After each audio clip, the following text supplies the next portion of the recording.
سڵاوی خواتان لەبێ بەڕێزان و خۆشەویستان ئەم کاتتان باش. ئەمڕۆ یەکی ئایارە من باز لەوە ناکەم کە یەکی ئایار لە چیەوە هاتووە، چۆن هاتووە، چی کراوە و لە ساڵانی 1970ەکانە چۆن چەند کرێکار بوون و چەند کروژراون و چەند هەوڵیان داوە کە ساعتەکانی کاریان بۆ ڕێک بخر. ئەمانە بابەتێک کە بەڕاستی بابەتێکی مێژوویە، باز لەوە ناکەین. ئێستای واقعی کرێکار چییە؟ ئێمە باز لەوە دەکەین چۆن دەتوانین مافەکانی کرێکاران دابین بکەین. ئایا چێن ئەوانەی کە مافی کرێکار دابین دەکەن، چۆن مافی کرێکار دابین دەکرێت؟ کرێکار چی بکە بۆەوەی کە بە فعلی کە ئەگەر کاتێک لەسەر کارەکەی تووشی زیانێک بوو چۆن مافی بۆ دەگەڕێتەوە، چی بکرێ؟ چکە بەڕاستی زۆر قسەی گەورە دەکرێت، زۆر شت باز دەکرێت سەبارەت بە کرێکار و بە مافی کرێکار و ساڵانە یعنی مەراسیم و شت ڕێک دەخرێ و قسە دەکرێت و کۆڕ و کۆبنەوە و بەرامج و بەڵام لە ئەرزی واقعدا وانە. ئەمڕۆ ئەگەر 1970 کرێکارەکان یانەوەتە لە کار بوون یان ئەوتە چاوەڕێ بوون بستنە سەرکار یانەوەتە کاریان دەست نەکەوتووە. ئەمە بەو شێوەیە ئەوەی کە باسی لەوە دەکەن دەڵێن جەژنی کرێکارە و ئەمە مافی کرێکارە و ئەمە نازانم چی. دوجار ئێمە لە هەرێمێکی بچووکین، یعنی بۆ نمونە ئێستا کە 251475 خەڵکی سووری لێرەن پەنابەر، ئەوە جگە لەوانەیە کە وەکو کرێکاری هاتوون. 8357 ئێرانی لێرەن، 7796 تورک لێرەن و 1013 وڵاتی دیکە 652 فەڵەستینی ئەمانە وەکو پەنابەر لێرەن. ئەی دەبێت چەند لێرە بن لە نیپاڵی و لە بەنگلادیشی و لە خەڵکی تر، دەبێت چەند خەڵکی تر لێرە بێکە ئێستاکە دەستی کار بۆ نمونە. بەڵام لەو لاشەوە دەبینی 450,000 تەنها بەس دەرچووی زانکۆ پەیمانگاکان لە 2014ەوە تا ئێستاکە بێکارن. ئەوەی کە لەم لەولات دۆزە کارێکی دەستکەوت بیان بە خاصێکی خەواز دامەزرابێ، ئەگەرنا ئەوە هەموو خەڵکی خۆمانە بێکارە. بەڵێ مام زەوهەر سڵاوی خوارد لەبێ ئەم کاتت باش. سڵاوی خوا لە جەنابێت. پیرۆزبایی لە کرێکاران دەکەم بەڵام کات دەژن بۆ هۆندراوە دێمەنە مەوزوعەکەی. خوا جەژنی کرێکارە لەم ژیانە بە ئازارە لە سایەی دەوڵەتی درۆ هەر کوردەوە ڕەندەڕۆ، لە سایەی دژ و جەردە فەقیرەوە پەرگەندە، خۆیان لە ژیانی شاهانە فەقیر بۆ قەبرستانە، بیخۆ کوردە دەردر بێ تا جەهەندەم ڕێگەت بێ، حەقی خۆتەواد لێ بێ، دیکتاتۆر سەرکردت بێ، نەتوانی لە خاک دەریانکەی، دەبێ غەزرس قبولکەی. مام زەوهەر دەبێ پرسیارم لێ مەکرد دەستمە ناو مۆزوعەکەی. ئێمە سەرۆکەتی هەرێممان هەیە، ڕێزم هەیە بۆی بەڵام هیچ نازانێ چۆن بەس پیرۆزبایی لە کرێکار دەکا ئەدی سەرۆکی هەرێم ئەتون مادەم سەرۆکی ئەو وڵاتەی جەنابن نەدەتانی ئەو هەمە سیارەتەیە پیاوەکی تاچی کوڕەکی گەورەی دەخەدانێکی گەورەی سەر لەسەر کورسەکەی دەکەی بێ سەردانی شار و دیاتەکان بکەی لە نزیکەوە کۆر و کۆبنەوە لەگەر هەموو چین و تێزەکان بکەی بە کرێکارت، بە فەرمانبەرت، بە دەرچوت، بە ئافرەتت، بە کوردت، بە فەقیرت، بە دەوڵەمەندت بێ لە نزیکەوە ئاگەر لە کێشەکانی خەڵکی ئەو کوردستانی بی. بووی بە سەرۆکی حکوومەت لەگەڵ قوباتی مامدلانی هەردووک بەرپرسیاری یەکەمن لە لێبرینی موسە پاسەکەوتی موسە حکوومەتی عێراق قەردارە، ئاخری چیوە ناو چیوە بەردەستی حکوومەتی عێراق. ئەرە خێر ئەگەر ئێوە سەعادەتان نییە، تەجروبە ژیانتان نییە، ئاگاتان لە خەڵکی کوردستان نییە، بەوازە کورسەکەی نانن. یعنی خوا فەرموویەتی تا ئێوە حکومڕانی ئەو میلەتە قوربەسەرەی بکەن کە هەمووتان بە خوێنی کورد گەیشتە ئەو ڕۆژە و لە کەرەتی کەوتبوون، هیچتان نەبوو، دیناری خواتان نەبوو، بە هەموو سەرکردەکانیشتەوە هاتەوە ئێستا بوونە عەنتەر و بوونە زاڵم بوونە ملیارە هەز بن ڕێگەم بدا بابیرو بەرز کاک مەسعود و مامدلان و نۆسیروان و مەلا عەلیەتا ئەو هەمە ملیار دۆلارەتان لەکێ بوو، ئەو هەمە قەتل و قەمرەتان لەکێ بوو، ئەو هەمە تایارەتان لەکێ بوو، دێلاو سندەقی وڵاتانی خارجستان لەکێ بوو.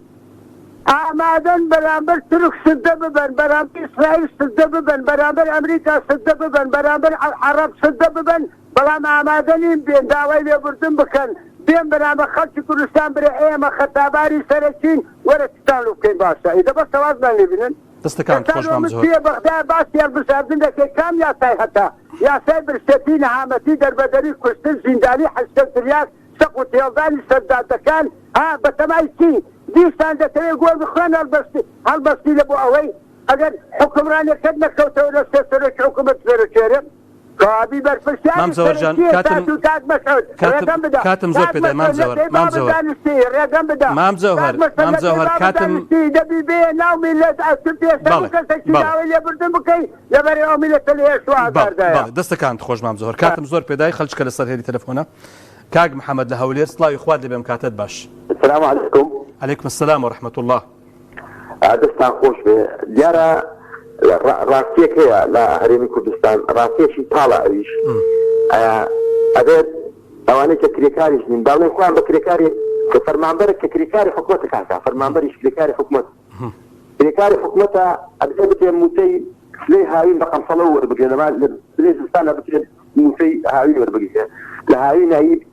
بەهار وەربگرێت لە بەهارەی پاییز وەربگرێت کە هیچ شتێک لە شوێنی خۆی نەماوە ئەمانە ماسە خەسەن نابێت يعني خدمتي اتصالات دارانه ذكا ما في اوان هذا تصاورت كان اللي بكره ما في سيني كريكار بدل سيني كريكار هريمي كردستان سيش تلساويه لك هل هريمي كردستان لك تاثير زيان اشتشوها توش لراسي قال هريمي كردستان لا يستطيع بير له بكره توا هم احزاب السياسيه كان بوبوزيشن بدا صلاته بير له بكره كاكا خلش ولا طريق دراسيه بس بون جبار بس خلش هريمي كردستان وا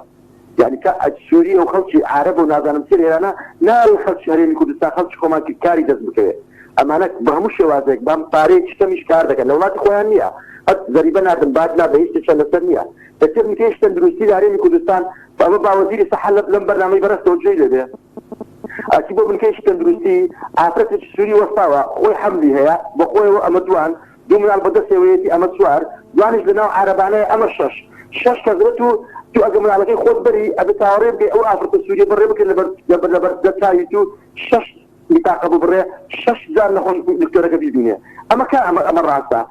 فلان مين هرمي كردستان كاك ابي لو بك او اوارنا بقرينه يعني تاكو كي او اوارنا بون ببار بس الخسرين كردستان لا دزي ولا طالاني ولا لا لا لا لا تخلي فلسطين درمان ومخدرات وامانه هم او اوارنا 16 خسرين كردستان شافيت كاكا دەستەکان خۆش زۆر سپاس کاک محەممەد زۆر سپاس بە قوربان دەستمە هەوڵەندا کا کاروان سڵاوی خوا دەبێم کاتت باش. مرحبا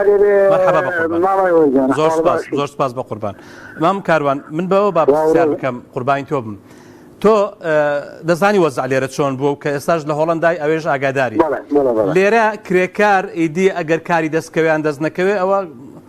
خۆ و شانس و بەختی خۆی و ئەوە ئەگەرنا هیچ کەس نییە بەهانایەوە بچێ بۆ نمونە لێرە کرێکارێک ئەگەر بەربێتەوە لاقی بشتێخوانەکە ئەگەر بژمرێت تەواو ئیدی خۆ ئافریکا و هیچ مافێکی نییە ئایا لەوێش ئاوایە؟ ڕێزفڵام بۆ بەرنامەکە بۆ وانەی کە بە پەیوەندیەکە ئەگەر بوارم بی مامۆستا ئەنوەر تۆزە قسە بکەم زۆر سپاس دەکەم چاوە مازەکەم لە وڵاتانە وانە لە وڵاتانە ئەگەر کرێکارێ بەربێتەوە یا تووشی حادیثەیە بێ یا تووشی شتێک بێ بیمەی هەیە بیمە ئەواتە زەمانی ئیجتیماعی هەیە لەو زەمانە هاوکاریەکی و لە خەستەخانە لە نەخۆشخانە با بڵین کارەکەری بۆ کێ سەر حکومەت ئەوە کرێکار دوایەوە لێرە پاشان ماف و حەق و هەموو شتێکی مشۆرگەرە لە کوردستانەگە کرێکارێکە منە وەکو ئاگام لێ و لە دوورەوە دوورنزیک وەلەوە منەوە 2 ساڵە بێ نەگەڕامەتەوە کوردستان تەوەرەکەش لەسەر ئەوەیە کە کرێک ئەمڕۆ ڕۆژی یەکی ئایە جەزمی کرێکارانە بە ناوی خۆم و بە ناوی تەلەڤیزیۆن و بە ناوی کاگەنۆرەوە بە ناوی هەموو لایەکەوە پیرۆزبایی و دەستخۆشی و دەستی ماندوو بوون نەگوشینیان لەو کرێکارانە کەم کە بە ڕەنج و کە بە ئارەقی ناوچەوان ماڵم ناڵی خۆیان پەروەردە کرد و پەروەردەکەن بەڵام ئەوەی کە جێگای نیگەرانیە ئەوەیە کە ئێستا پرسیارەکەی ئێمە ئەوەیە مامۆستا ئەنوەر چێ دابینی بکات چێ مافی کرێکار لە هەرێمی کوردستان دابین بکات لە وڵاتەی کە کاروان لە وڵاتەی کە تۆ لەی دانیشتی چێ مافەکانیان دابین دەکا؟ حکومەت باش ئەی لێرە آخر لێرە حکومەت نییە آخر لێرە حکومەتمان نییە آخر حکومەت چیە آخر ئێستا وەرە کادەنوەر ئەگە کرێکارێ بەردێتەوە ئەوە لە ڤیدۆکەی پەیاما بینیم لاپاوێک گەستاوە هەر بۆ نمونە با بیخینە تەوەرەکەوە لاپاوێک گەستاوە لە ئاکری نازانم لەکوێ لە ئاکرێک بەسەر مەزوایە نەفەرە بەربۆتەوە شارەوارە نەمشتاوە باقی کێ بێ بەهانایانەوە کەپەیە بەداخەوە ئەوە ئەوە کادەنەوە شتێکی کەشەیە ئێمە چەند ساڵە حکوومەتی چەند ساڵە وڵا زیاتر لە 33 ساڵە وڵی کادەنەوە پێ ناخۆشە بێم قسەیاکەم خوا ئاگادارە ئێستا بن بۆ ئەفریقا یا سۆماڵ بەحق بەخوای گەورە خوا ئاگادارە ژیان زۆر خۆشترە لەو کوردستانی کە ئێستا خەڵک کە سوکاری ئێمەی تیاژی کە پڕێتی لە خێر و بێریش لەوێ ئەگەر خێر و بێریشی کەم بێ عەدالەت هەیە مادەم عەدالەت هەیە هەموو شتێک بەردەستە بەس ئێمە لێرە ئێستا کابرا معاشی خۆیەتی مامۆسانوەر ئەوەڵێک بانکی فڵان کەس و ئەوڵە فیسار کەس و ئەوڵە بانکی فیسار کەس لە وڵاتان کاکە کابرا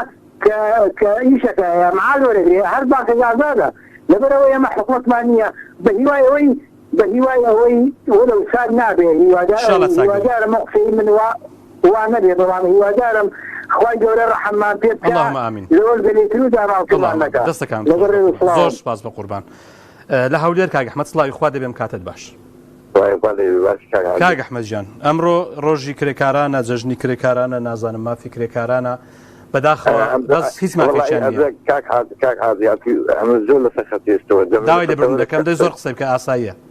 دەمێ لەسەر تەوەرەشکا ڕێگام بدەێ تەوەریشکە وەکو چی بۆ نمونە والله تەوەرەکە وەکوچی ینی ئێستا حکوومەتی عێراق دیاردەی ڕێگەسخوازی لەش فرۆشی و هاوڕێگەزبازی ئەو بابەتانە قەدەغی کرد ئەمن داوا لە ئەندام پەرلەمانەکانی کۆمەڵی دادگەری و یەکگرتو ئیسلامی ئەوانە دەکەم یعنی ئیمزایش خرکەنەوە ئەو حاڵێ بەڕاستی یعنی شاری هەولێریان پیش کردیە بەڕاستی سەردان کێشە ڕوودە سەردان کۆمەڵایەت ڕوودە بەڕاستی یعنی برۆ بازاریان پیش کردیە بڕۆ یعنی خەڵک بەڕاستی یعنی ئەدی حکومەت نییە ئاسایش نییە ینی ئەدی حکومەت لە چێ ینی ئەوانە ناگری یعنی ئەدە حکومەت دەست لەگەڵ عاریدا نەبی کاک حازی چۆن یعنی کەیف خۆی بێتە ناو بازار یعنی سۆی مسلمانان تێگودا بەڕاستی یعنی داوام خۆش ئەو ئەوانە هەیە یعنی ئینجا خکەنەوە هیوادارە دەستەکان خۆش کاک ئەحمەد دەستمە گەرمیان کاک کارزان سڵاو لە تۆ و لە گەرمیانیش السلام عليكم السلام سلااو بە قوربان وڵی ڕاستی لەسەر کرێکار داما مافی خوریا و مافی کوانێ ئەمە یەک دووبارە باس مافە و باس مافی مەسەن مرۆڤ و مافی کرێکارە مەسەن بۆ نمونە ئەمانە باس ماف ئەمانە کوێستان وەزیری کاروباری کۆمەڵایەتی ئەو ڕۆژەش پەیوەندیم کرد خوا کاتم دەرێ مەمنونتم یعنی ئەمانە وا موچیان بڕێ ئەمە بەسم لەسەر ماقولە سەر ئەمانەدا ئەی کوان بێوەژنانە بێوسەرانە کوا مافەکان یعنی زۆر حی بە زۆر شەرمە دوو لە ڕێوە بۆ کوێستانخان وەزیری کاروباری کۆمەڵایەتی یعنی بزودنەوەی گۆڕان لە پێشوو خۆی ئۆپۆزیۆن دانا کوا مافی بێوەژن و چاودێری کۆمەڵایەتی کە حکومەت عێراق مای 250,000دا لای جەنابدا معلوماتان پەرلەمانتان هەیە مثلا موچەی بڕات بێ ڕەنگە بۆ 2 ملیۆن 3 ملیۆن کەس بڕێتەوە لەوەدەی کازت ئەم محەممەد شیع سودانی هاتەتە سەرقەت بۆ موچەی ئەم 6,000 کەسە بۆ ناگەڕێنێتەوە مامۆستاگیان بۆ ئێوە داوای ناکەن بەرنامەی ناکەن دێتە کوێستان خاچی جوابێکت هەیە بۆ ئەم 6,000 کەسەوە لە 2015 موچەیان بڕا مامۆستاگیان مەبەستم بۆ یعنی ماف توانێ ئەو مافەوە نادا یعنی بێوەژن زۆر بەیان 170 ساڵتەمەنێکی نەخۆشییانەیە مەسەن بۆ نمونە مافی خۆیانە یعنی لەم هەرێمە لەم هەموو داهاتە زۆرە لەم هەموو خێر و خێراتە مامۆستاگیان ماقول لە کوا مافیان کوا مافکەمەندام گەیشت کاکە کارزانجیان دەستەکان خۆش بە قوربان زۆر سپاس زۆر سپاس لە سلێمانی کاک چێمان لەگە لە سلێمانی کاک هەڤاڵ سڵاوی خوا دەبێم کاتت باش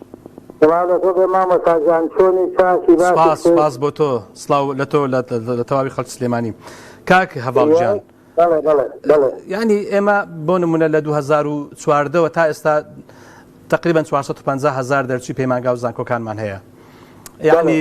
ئەتا ئێستاکە ئەگەر لەولا تەرەو تاک هەندێک دامەزرا بنیان هەندێک لە هەندێک شوێن کارێکی یان دەستکەوتوێ لە کەرتی تایبەت، بەڵام خەڵکێکی زۆر بخۆت دەزانی بێ ئیشە لە هەموو ئاستەکان. و دەبینین ئێستاش خەڵکێکی زۆری بیانی لە هەرێمی کوردستان کار دەکەن مانجی بە 2 وەرەقە بە 3 وەرەقە، بەڵام لە بۆ خەڵکی ئێمە دەری نایێنێ، بۆوانیش ئاسانە، شەریکاتیش ئیستفادەیان لێ دەکەن، خەڵکی ئێمەش با بەخۆی دانیشێ و خەفەت بخوا و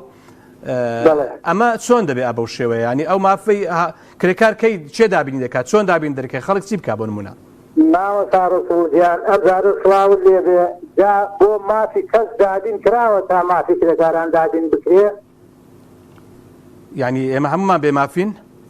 بەڵێ ئەی چۆن ئێستا ئێمە لە 2014وانێ من خانەنشینێکم 24 ساڵ خزمەتم هەیە 220,000 مێنێ لە 2014 حەق و مافم خوراوە.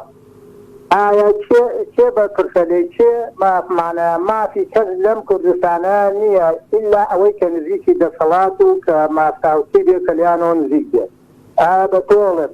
یعنی ئینسان لە دنیاە لەم غروفەیە کە نەخۆش بێت چەند نەخۆشی کە ئینسان بە تەمەناها نەخۆشی زۆرە، ئایا 220,000 بەشی یەک ئایادە ناگای، یەک ئایادە ئێوارێ چوومە ئایادێک 290,000 سەرف کردووە. ئەنجا ئێستا مافی کرێکارانی چی بۆما برای بەڕێز مافی کرێکاران بەد مافی کرێکاران مافی هیچ کەسێک نەدراوە نەدی ئی کرێکاران، بەس من یەک گلەیشم لێوە هەیە ماوە ساڕ گلەیەکەت بەسەر چاوان با قوربانی چاوت باشەوە بۆ ئێوە ئاوا درەنگ دەرەکەوتن لە ڕەمەزانە بەرنامەکەتان هەبوو ئاگام لێ بوو برادەرێ فتی نازان بۆچی ئێوە ئەوە لەبەر ئەوەی بەرنامەوی کراوەتان هەیە دۆ قسەی ئەی بەرنامەکەتان ئەو گوت و داتان کاک هەڤاڵجان مەبەست بەرنامەکەی منە؟ بەرنامەی کۆمەڵی دادگەری فەرقی نێ هەمووتان مەبەست مەقەزمە و بەرنامەیە کە ئێستا من پێشکەشی دەکەمەوە نیە؟ کاک هەڤاڵجان دیارە ئیدارەی پەیام بەخۆ دەزانین ڕەمەزان تایبەتمەندی خۆی هەیە، ئەو کاتانەی بەرنامەکەی منیش کاتی بانگ و بەربانگ و کاتی هەندێک بابەتی چۆن دەڵێ ڕوحی و هەندێک بابەتی پێوەست بە ڕەمەزان و ئەو بابەتانە بۆیە ئەگەرنا ئیشکالێک نەبە، ینی ئەوەش وەکو ئیدارەی پەیام ئاوایان پێ باشە ساڵانە ئەو بەرنامەیە نامێنێ لەجێ ئەو چکە ساعتەکەی ئەو شوێنەکەی ئەوەیە حساسە بۆ کاتی بانگ و بابەتانە لەبەر هەندێکجینا هەموو کات لە خزمەتەوە ئێستا بەدووا برا ئێستا خۆ هەموو ئیزاعەکان چۆن ئەڵێ دەستیان لە بینی خەڵق ناوە کە هەنافەی دەرنێ عقل کە تۆ بەرنامەیەکی کراوە نەبوو ئێنافتی نەبێ جار خەڵق تەلەفۆنێکی بۆکە دەنجی ئەبیسرێ ئەنجا ئەوە جەنابتان ئەو ماوەیە ئەوە بوو ئێستا نەتان ماوەتیشان ئەوە کەیەنیەن تەلەفۆنم بۆکە بێت هەموو و چوارشەمەیەک سعات حوت ئەم بەرنامەیە لە خزمەتی ئەوەی بەڕێز و خۆشەویست داوێت توان قسەی خۆتان بەڵێ یەکشەم و چوارشەم سعات حوت ئەی بۆ ناکرێ عنی ناکرێ هەر 5 ڕۆژەکە لە هەفتێکا 5 ڕۆژەکە بێ ئەوە دەگەڕێتەوە سەر ئیدارەی پەیام ئەویان پێ باشە دیارە ئیدارەی پەیامەکەین برا کە بقەی ناکە هێندەمان پۆنفادەوە با دوو قسە بکەین برا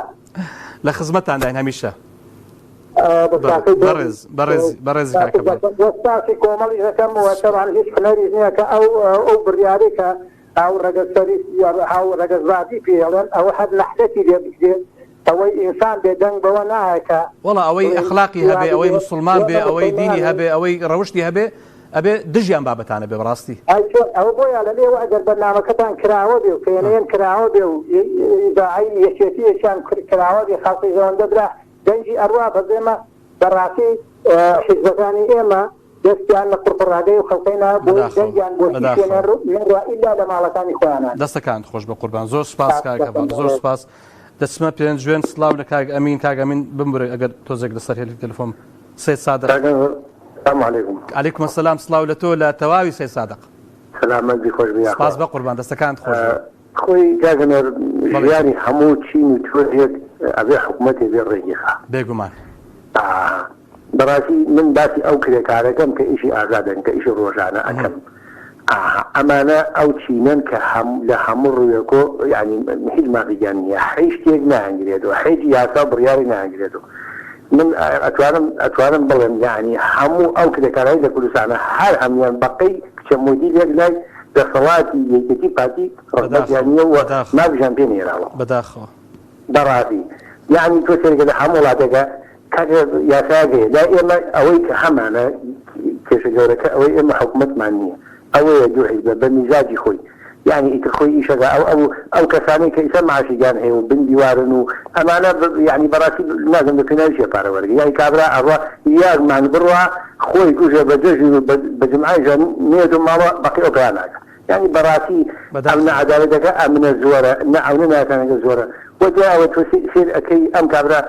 کەمەنی تەواوەکە قاتیشکێ پشتێشکێ کەس نەبێ لێ حید یاسایەک نییە بیگرێتەوە بەڕاستی من هەر ئەوەنە ئەڵم ئەم وڵاتی ئەمە ئەڵێ ئاشی نەزانە و خوایگەڕێ هەر ئەمەیە یاخۆگە لێ کەس لێی نەخۆمێ بەڕاستی لە نەبوونی حکومەت و یاسا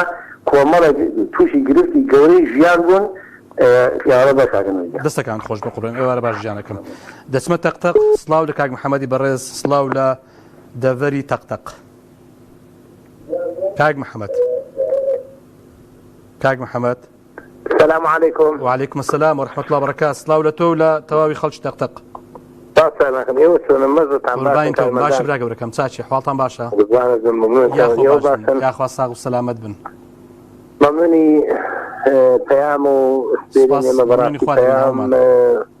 بەڵێ حتا مامۆستا عەلی باقی ئەمە بەڕاستی لێ فەخر و شانازیم بوو ئێمە الحەمدولله بەڵێ مامۆستا بۆ مەسەلەی تەوەرەکەت مافەکانی دابین بکەین مافی مرۆڤ یعنی حکومەت مافەکەی خۆی پێ دابین ناکرێت سیدای لە حکومەتە عەفوەتی لە زیدای لە میلەت بکە یعنی ئەو ئێستا کارەبا کە کارەبا بەختیترین تشتە یعنی بەختیترین تشتە یعنی ئێستا کارەبامە بۆ دابین ناکەن ئەو حزب زلهێزا کە خوان بەڕێوەبەری میلەت ئەزانن کە بخوان بەڕێوەبەری ئایرەکەی خۆشیان نازانە نەک بە میلەت دە ساڵ بەر ئێستا دەیانوت لە 24 ساعتی نزیک بووینەوە کارەبا والله لە 24 ساعتی ڕاستەکە بۆ خوێن و عیدەکەی خوان ئاڕۆڵا بۆ خوێن و عیدەکەی خوان نزیک بدەن خۆ بۆ میلەتی داماو نییە بەداخەوە ئەیوەنی مامۆستا بەداخەوە وەڵڵا کاک محەممەد یعنی ئێستا من بەس بە حاڵی خۆم یعنی ئێستا من بۆ من ئەو دوو حزبم خۆشەوێ کە ئەوەش کۆمەڵی یەکگرتووە بۆ خۆشم دەوێ لەبەر هیچ دەمێ خۆنای خۆی گەورە دێنن هیچ دەمێ مسلمانێکی متەقین هیچ دەمێ لای خۆی گەورەیان گرتووە یعنی ئەمانە یعنی خەڵک هەن ئەدەن بۆ ڕێگای یعنی بۆچی هانی ئەدەن بۆ ئەوە هانی ئەدەنکەوە کە خەڵک لە دین نابدەن ئەخە بۆ خۆ ئێستا خۆ هەر لیان بپرسی خۆت يسمى توكي خو عزل لا اله الا محمد رسول الله عليه السلام ولا اللي هليتي كان هذا معناه لا اله مسلمانه طبعا اخوش عزول بدي مسلمانه اوهان يعني هل بس ولا لا يعني باجي يجي واصل مع يعني باتي دينا سر رقابرن ما مستورد الرقاق ما بيبس على تسيب كاين ايه ولا دين زانن ايه ولا عيني اسلام زانن آية غمبر كما صلى الله عليه وسلم آية خوي برودقال القرآن جاهدا آية سر ما يكمل يقولوا آية أمريكا تورد بدواي بريطانيا تورد بفرنسا أجل أوان باسي دين كان أوان تورد بالنابي شلون ده آخر نعم آخر أوان أول بس يعني إسكان دوا يعني حيفا يعني دينك إذا ذاك متى وزاه وبكين بلا ما مصا عذاب إذا كتمساء وبكين أقرب تمساء وبكين تنفصل منابو يا جبوازي لدينك بن عوام حتى كان فيه وذكر خاصم بأنه ذا وراء أكين باسنين كاسمان لنا أنا أكيد إخوانا كم زني جوانا ذلك يعني دعوة كي يستوان بخاصم يعني حتى يعني يعزي أولا يعني هذا خاصم بيومر قد أولاكم إلا دينكم يكتع فرستي أي أمان الزابرين أجنها مو أمريكا بريطانيا بس ثمان دابرين يمدينك يخوما نادورين أمانا فارق وجاني قلتوا دستكانت خوش كاك محمد زور سپاس بقربان كاك بولا سلاوي خواد لبيم كاتد باش سلاوي خواد براي بريد كاك أنوار لبين ركان لكارمندكان سپاس بقربان كاك بولا طالي تقريبا 450,000 دەرچووی پەیمانگا و زانکۆکانمان هەیە یاخود بڵێن زانکۆ پەیمانگەکانمان هەیە لە 2014ەوە دانەمەزراون باش بڕیاریش بوو 175 دەستی کاری کۆمپانیاکان کرێکاری خۆماڵی بێ و ئێستا جگە لە ژمارەیەکی زۆر کە لە بەردەستی منە تقریبا نزیکی 300,000 بەس پەنابەری جگە لە عراقی بەس پەنابەری ئێرانی و سووری و تورکی و دیکە و ئەولا لێرێ جگە لە بەنگالی و بەنگلادیشی و نازانم چی بێگومان جگە بە سەدان هەزار عەرەب یعنی ئێمە لە هەرێمێکی ئاوا بچووک کە خەڵکی خۆمان کاری دەست نەکەوێ بۆ دەبێ ئەم هەموو خەڵکە بێ لێرە بە کەیف و خۆی پارە باتەوە و خەڵکی ئێمەش زەقەی چاوی بێ دەستان خۆش ڕوونکردنەوەیەکی زۆر بابەتی بوو زۆر بابەتی واقعی بوو دەست خۆش بەڵام چ دەکرێت خۆزگە ئێمە کاگەنوەت بەڵێ گیان خۆزگە ئێمە وا بایین دەیان کارگەی بەرهەمهێنانمان هەبایە لە هەموو بوارەکان لە بواری کشت و کاڵی و پیشەسازی مامناوەند و پیشەسازی دێخۆی بوو ئەگەر کرێکاری خۆمان بەشی نەکرد بە ئەوانیش بێن بەڵام تا ماڵ هەبێ مزگەوت بەتارە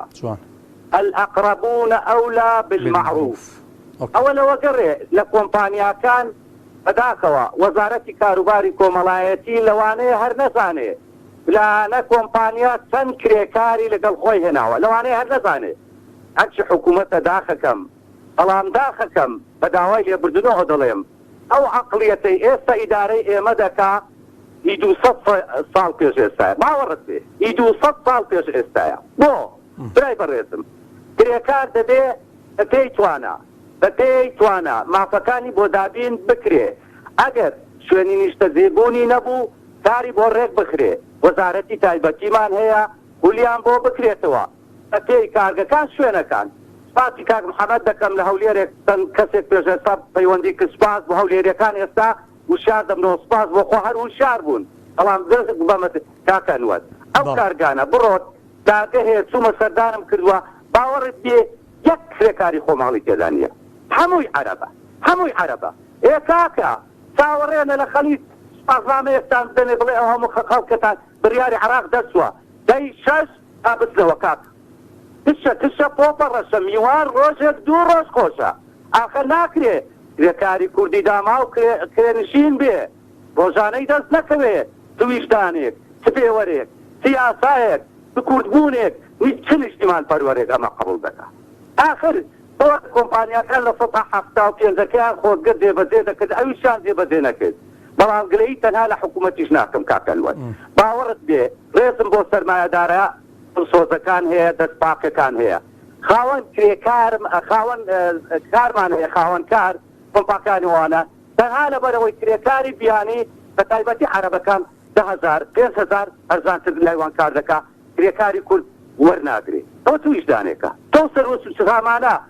خردەکەیەوە دواتر کە شەپڕە لێدای دەستە لێدای دوعام بۆ بکە نزان بۆ بکەن خۆ دوعا بۆ خۆت بکە خۆ دوعا ئەو هەموو گەنجە بێ ئیشا بێکارە ڕۆستەی زەوازی نەکردووە ئەو خۆ باڵەکەی دەخەوێتە ئەستوین بۆ ئێخۆ لە ڕۆژی قیامەت لێتان دەپێتنەوە ئەو پارەتان چۆن پیا کرد لە چیتان سەرف کرد ئاخر نامێ هەندێک قسە بکەم بەڕاستی دەستەکان خۆش بەڵێ گیان ئەو عەرەبانە کاکەنوەر ڕێزم هەیە ئەمە شۆفێنی نین بەڵام ماڵی خۆم خۆش دەوێت نەتەوەی خۆم خۆش دەوێت قاچی خۆم خۆش دەوێت مانای نییە ئەوانە بۆ هەر ئەوان کاکە 200 بەڵێ زانیاریە ئەوانە بە تایبەتی لای بەعات کاکەنوەر بەعات ورد و درشتیان لێرن لە 1998 دەبە ڕێکخراوەکانی تیرۆریستی داعش بوون پرسیمە لەو لێرس دەڵێن ناوێرن بس کاکەنوەر تۆ یارمەتیت برات بدا یارمەتیم دەدەی فەرموو کاکە بیان نێرنەوە کوڕی کوردی داماوی بەدبەخت با بچێ لە شوێن وان کارکە داوەڕێنە لە خەلیج سپاسنامەیەکتان بدەنێ شوێن بەخوات سپاسنامەتان پێ نادەن شوێن بەخوا پێتان ناڵێن سپاس ئێوە پێنجی کورتان بەرەڵا کردووە بێ ئیش کردووە کوڕی عەبود و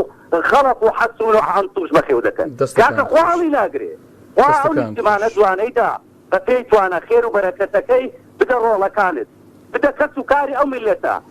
بدە خەڵکی شارەکەت ناکرێت تاوەڕێی سپاسنامەیە بکی لە کەنداوی عەرەب بلان شێخ ئەمیر سپاسنامەیەکمان بۆ دەنێری دەستەکان خۆش کاک پۆڵە کاتم زۆر پێدای بە قوربان دەستەکان خۆش چێمان لەگەڵە با فەرمێ بەڵێ ئەو کاتت باش چێمان لەگەڵ عەبدوڵڵا لە شاقوڕنەی بەڵێ بە قوربان کاک سەربەزیان دەستت خۆش بێ بۆ ئەو بەرنامە حاجی ئەنوەرم کاک ئەنوەر سەباحم کاک ئەلۆ کاک ساڵح بەڵێ بەڵێ گیان گوێ دێمەوە بەڵێ دەخزمەتم دیارە لە مەسلەی مافی کرێکار من 3 وەزارەت لە کوردستانی خۆماندا لەو حکوومەتەی کە پێی دەڵێن حکوومەت کە حکوومەتی ژنیا زیادە یەکیان وەزارەتی کاروباری کۆمەڵایەتی و 2 وەزارەتی زەراعا کشتتوکاڵ 3 وەزارەتی پۆستە و گەاندن دیارەوە هیچ یعنی ئەرزشێکیان نیە هیچ کاسێک کشتتوکاڵ لە جوتیاری بێزەویژار دەکاتەوە نە وەزارەتی کاروباری کۆمەڵایەتی بیر لە کرێکاری بێکار دەکاتەوە 3 جۆر کرێکار هەیە لە ژیانی سیستەمی سەرمایەداری سیستەمی سۆشیالیزمی لە سیستەمی بڵین بەرنامەی ئیسلامیش بۆ لە ئیسلام دەڵێ ئەگەر کرێکار بەڕاستی مافی داوەتێ دەڵێ پێشەوەی عارەقەی بکرێتەوە مافەکەی بدێ و پارەکەی بدێ لە بەرنامەی سۆشیالیزمیدا یەکسانی لە کرێکاریدا بەڵام وەرە بیر لێ بکەوە بزانە کرێکارێکی بەڕیتانی خۆشتدەژی یاخود کرێکارێکی موسڵمان یاخود کرێکارێکی سۆشیالیزمیەوەی کە لە رووسیا بەڕاستەوخۆ کرێکارێکی بەریتانی زیاتر دەژی بۆ لەبەڕی هەموو مافەکانی بۆ فەرەهم کراوە بۆ منە ئەسا لە هەولێر ئەو کاروباری کۆمەڵایەتی کە کرێکار هەیە لەوە تیژانی هەیە کرێکارە بۆ نمونە ئەگەر کرێکار نەبێ با مهندس هەر هەبێ ئەگەر کرێکار نەبێ با یعنی بینا بەچ دەبێت دەڵێ زانا دانایە داناش توانایە توانایەکەی کرێکارە زانایەکەی مهندسە دانانیشتی وەستایە بەڵام بەیانی ئەو کرێکارە کە پیر دەبێت دەکەوی تەماڵە هیچ پاداشتی کاک ساڵح دەزانی بۆ لێرە وایە من تۆ باست کرد کە ئیسلام و سۆسیال خود بڵێ ئەو بابەتانە لێرە بۆ وایە ئەبن دەزانم بۆ وایە بەس حەزەکەم بزانم جەناب دەڵێتی دەزانی بۆ لێرە وایە لێرە لە وڵاتی ئێمەدا پلان نییە بۆ بەڕێوەبردننی کۆمەڵگا ئەچکو باسی مسلمانت کرد زین چۆنە ئەلێرە نە بە حکمی خوا حکم لەگەڵ خەڵک دەکەین نە بە یاسا دەستکردانێکە تماشا نە بە یاسا دەستکردانێکەوە خەڵکێک بۆ خۆیان دا ناو ژانی خۆیان لەسەر بەڕێوە دەبن ئێمە لێرە بە ئارەزوو بە هەوای نەفس ئەویستم ئەو قسەیەکەم بەڕێز دیارە لە وڵاتی ئێمەدا پلان نییە بۆ بەڕێوەبردننی وڵات کۆمەڵە خەڵکێکی موشەخۆرن لە هەموو بوارەکان دەستیان لە هەموو جومگەکاندا دانوێ یعنی قوڕخی بکەن بەڕاستی دەنا ئەوڕۆ کرێکارێک تەماشا دەکەی لە وڵاتی ئێمەدا بێکارە بەڵێستا لەو هەولێری دەبینی سەدەها کرێکار هەیە بیان نییە بۆ دەبێت کابرا بتوانێت لێرە بۆ ژیانی خۆی پارە بنێرێتەوە بۆ بانگلادیش لەوێ پێی بشی بەڵام لە وڵاتی ئەو پێی ناشی ئەو کرێکاریمەوە کارەکەی چێ بە دوواداچوون بکرێت بۆ ئێستا و کرێکاری کە لە بانگلادیش هاتووە خودەوەی کە لە دەروی وڵات هاتووە کامی بۆ دابین کراوە ژیانی ڕۆژانەی بۆ دابین کراوە بۆ دەبێت کرێکارێکی کوڕەکەی من کە لە شارەکەی خۆیەتی نانی بەلاشە ئاوی بەلاشە بۆ دەبێت بۆی دابین نەکرێ ئەو ژیانە بۆی بۆ دەبێت بۆی دەربێنێ بۆ وڵاتی من بۆ کوڕەکەی من دەڕێنێ بۆ ئەوە دەستێکی دەبشتە بۆ من ئەو کۆمپانیای کە خەڵکی هاوڵ دەکردووە دەستەکانی کردووە بەڕاستی کارەساتە لە وڵاتی ئێمەدا ئەوڕۆ کرێکارێک وەشتا ئەوانە بلۆ بۆ وەسپای دەدا پاشی 20 ساڵی کە پیر دەبێ و دەبێتکەویتە یعنی دەکەوێتە ژێر ئەوە بەڕاستی تاوانێکی گەورەیە ئەوڕۆ مافیان نییە کە بەیانی ئەو کرێکارە پیرێت باویش وەکو پۆلیسێکی یاکوت وەکو مەعاشخۆرێکی خانەنشین بژێت کە تەمەنی گەیشتە 65 ساڵ کاکە دەستەکان خۆش کاک ساڵح زۆر سپاس بە زۆر سپاس کاک حەچیم لە گەرمیان سڵاوی خوات لێبێم کاتت باش ئەم کاتە باش کاکە حەجیە ئەم کاتەوە باش بە قوربان دەستەکان خۆش سڵاو لە تۆ لە گەرمیش بەڵێ گیان قوربانی تۆ کاکە نۆرگیان برا ئەم وڵاتی خۆمانە ئێوە باشە زانن قانون و یاسای نییە یعنی ئەوەی هەیە لە 76 تا ئیسە کانەنشینە و پێشمەرگەی و نازان چیەوە هەرچی ڕێزمانەیە بۆ هەر هەموو مەعاشەخوا ئەی ئەم داماوەکەی تری چی بکە ئەی ئەمەی هەتاکەی هەر کرێکاری بکە قەی ناوەکو کرێکاریشە یارمەتی نابن قەی ناوەکو کرێکارە هیوا هەیە حەش مناڵ بۆتە ملی والله ئەم دێ ئێمە ئیسە بیکەرە دوو کەرتی ناڕاتەوە کاتێکی دێهینە لەم کاک حەچیم خۆ لە هەموو دنیادا یعنی کرێکار هەیە بەڵام کارەساتەکە ئەوەیە کە کرێکاری خۆمان کاری دەست ناکەوێ قوربانی سەروم با واقعیە هەیە ئەوەش پێرێژی ئەوانەی خۆمان بەم پارەکەمە بۆیان دەرناکە بەس ئەوانەی ئەم لاولاتێن ناچارە لە ئێران هاتێن لە هەر شوێنێک هاتێت داماوە بە 15,000 مەزبووە بیکارە بەرەو پارەکەی خۆمان ئیمڕۆ خوای گەورە داتی تۆزێ زیاتر بۆ کاکە نۆرگیان بەڵام من هیوادارم هەرچەنێ حکومەتی خۆمان بە هیوا ناڕاتە ڕێوە بە زۆرداری ڕاتە ڕێوە هیوادارم ئێوە کەناڵەکەتان بگەڕێتەوە ناو خەڵکە بزانێ خەڵکێکی داماو یعنی هەتاکەی خەڵک لەم حکومەتە مەحروم بێت یعنی لە نەوتی لەم داهاتی ئەم وڵاتە لەم داهاتە یعنی ئێمە قەینە ئەوەسە نیوەی کاکە وەڵڵا نیوەی وا ئەژی قەسەم بەخوا سەدام سەری وانەژیا خوای زانێ وانەژیا لە بڕۆ باخی بڕۆ سەیری ساري كبروح مجاري أي قرية ماريا قرية يعني توصلي يوكل على كانت باب قرية وأخواني بري لكنالا إما عيب مانية لويك أقرر لبيان يركنا عيبيني لبناي خواه بلان با أو مالانا ببيني بزاني كاتي خوي يما تشينا المسرحات يما نقدر كاوي لم قرنيانا يجي سين با الله أوي كوبونو بكيا باركين بزر كاو زور أنت عمالا طبعا إساعتيش مسؤولية ما نبيني يجي بابكي والله تعالى ده لم دي إما والله شو شيء بنجرين مزدوت ويالو دولي نيلا هرها مفردة أخوار إيساش بشاعتي كاك عاقسكوي خوي ليلة بوها أدعني بلان إيساش مسؤولية ما نبيني بيجي بزاي بودن دانك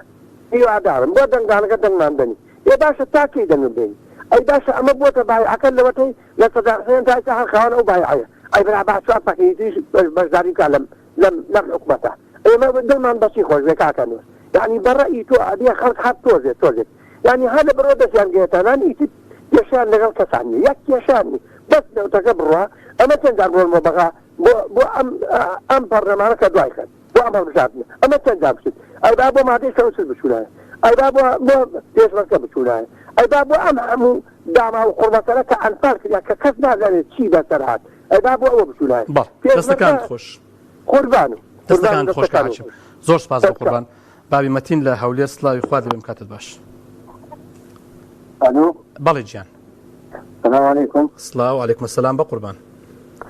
باشا السلام سلاو بقربان سلاو لتو لهمو هولير يكان فضلكم سلام الله جيان كاكا جان براسي بيتام وخش بيجانا يعني وجهي هموش كان لدارجك زويزان خانو شقا إيشوكان دوكان خش بيجانا وأنا بس بمناري يعني أجا صاصر بيزنس فريدي معقولة بتفنجانا فرشيل نفريتي كي كاكا خش خوما وصل صارت عنادية إشتاقنية موسانية كاروكا صارت تكبع عارجية همو روزي لفروكا خاني صد نفري سوري ورا دابزا يعني ويدي هاتي أو كومبانيانا جينا من الحكومة رادة جينا من وزارة كار إيش خشينية تزانا بس برد الزادي تمشاكا همون أقوم شديه والله إذا كده هو اللي رتجاري دي شوكي يا ما عربي جواب داته يا ما فارسي جواب داته مع الأسف يعني جابوا نادي دين أخلاق هموش تكن دو خلقي تيجدا براسي يعني ضربة داخوا يعني بس تشخاص كل سنة ما يا ده يزمجي فنجا يزمجي لسه شيء نكرابي دمارة كذي لسه أمثال ضربة نكرابي إسا أو أنا بفارة بيخرج بطارة بيكون نباتي هي شر لقبك بطارة همستقل لقبك لولاش كومبانيا همو نوعا ولا تشدين كذا والله إسا أكل سنة سندخم دوستت نتوي كذا دوستت قوميتي كذا إكاكلو تزنا زانيكيا دي ليرة لناو خانة شباز راتوا مانجي سيروزان دستي الشيكازنا غاين صدقة أو تعزي مخابرات يا أخشية ولا إيش دستوشي دكان مخابراتي دكان تدكان ليرة ربنا عملاتي أوي برو والله وصاحي سيرو زمن الخاني يجمع عن باردات بخاص بشكل تعاونات دستكان خوش زور سپاس كاك حميد لشارة زور سلاوي خودم كاتب باش ألو بلى جيان سلاو لجنابي شو رمت ما يبون سلاو لتو لهرها مشارة الزور دعوة لجنابتك هاو كريم كي بوي نبري كاشيري ناكم فرمو اگه دنجی تلفزیونکت کس که سپاس دکم صوتك مرنيش بله برزي من جان روزي كان دانا بروجي كريكاران ژیانی کرێکار نەک کرێکار ژیانی ئەو خەڵکەی کە لەژێر دەسڵاتی دوو بنە ماڵایە نە ژیانی هەیە لە چلەکانەوە من تەمەنم تۆ جێگەیە لە چلەکانەوە ئەمانە ئیهانەی ئەم میلەتەیەکەن بەس بەداخەوە ئەم میلەتەی ئێمە میلەت نییە دەنگەدەن بەکیە دەنگەدەن بە دوو بنە ماڵەکە کە نانی بڕیوە موچەی بڕیوە ژیانی نێستووە دەنگەدەن بە خەڵکانێ بەسەر خوێنی خەڵکی ڕەسەڵوتەکەوە بوون بە شت ژیانیان لە خەڵ نێستووە ئەمانە داوای لەخوای گەورەیەکەم ڕسوای دین و دیان کە بەڵێ داوا لە خەڵکی کوردستان بە عامەکەم کاتی دەنگدان بێنەوە هۆش دەنگیان بە جەلالی و مەلایی وازدەم دەستاتە بۆگەنە بێنن کە دارە ئەمە 3 ساڵە لەسەر حکم بەنەوت بە تەنکەر بە داهاتی ناوخۆوە بە داهاتی خاڵە سنووریەکان هەمووی بۆ کێسێت ئەچێ بۆ 15-20 کەس هەردوو بنە ماڵەکە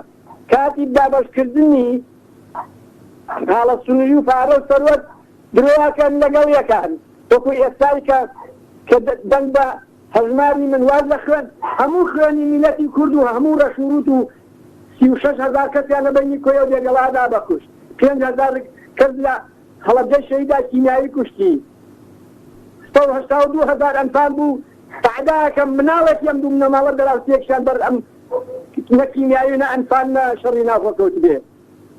دا لە خەڵکی کوردستانەکەم ئەم جارە بابێتەوە ئەو خەڵکە دەنگیان نەداتێ کاکە با بگۆڕێ دەنگێک بگرێ بە هەر خەڵکێکی هەژار بێت بە هەر دەسڵاتێکی بێت بە ئەمانە لە ناو بچون لە کۆڵمان بنەوە کاکەی ئەو میلەتە بیل لەوە ناکاتەوە حکومەتێکی کە پیانەوت حکومەتێکی دڕندە موسەی خەڵکەکان یێریان قایمەیەک نانە قایمەیەک بە پەنجەیەک لایکێکی ێستا داچێتە بەدەم وەزارەتی عێراقی وەزارەتی دارایی ئەوان ئەوەش ناکەن یعنی چاویان هەڵایە بەم میلەتە ئەمە 33 ساڵە دەسڵاتیان بەدەستە ئەمە 33 ساڵە خەڵکە کوژن ڕاوڕوتەکەن هەرچی شتێک ئەوەی کە خوا خۆشینێنێ بە میلەتیان کردوێ ناویانە کاتم نمادەستەکان خۆش زۆر سپاس دەکەم زۆر سپاس بەڕاستی شەرمە باز لە مافی کرێکار و باس لە قسەی گەورە بکرێتن بەبێ ناوەرۆک مافی کرێکار بەڕاستی وەرن مافی کرێکار بدەن کاکە هەر هیچ نەبێ با کاری دەستکەوێ بیمەی چۆن دەڵێ کۆمەڵایەتی نییە نازانم چ نییە هیچی نییە کرێکار تەنها کاکە کاری بۆ بدۆزنەوە کار 450,000 دەرچووی زانکۆ پەیمانگاکان کاکە کاریان بۆ بدۆزنەوە کاکە دایان بمەزرێن کاکە وا بکەن کە کەرتی تایبەت خەڵکی خۆمان ئیش پێ بکە خەڵکی دەرەوە واز لێبینن خواتان لەگەڵ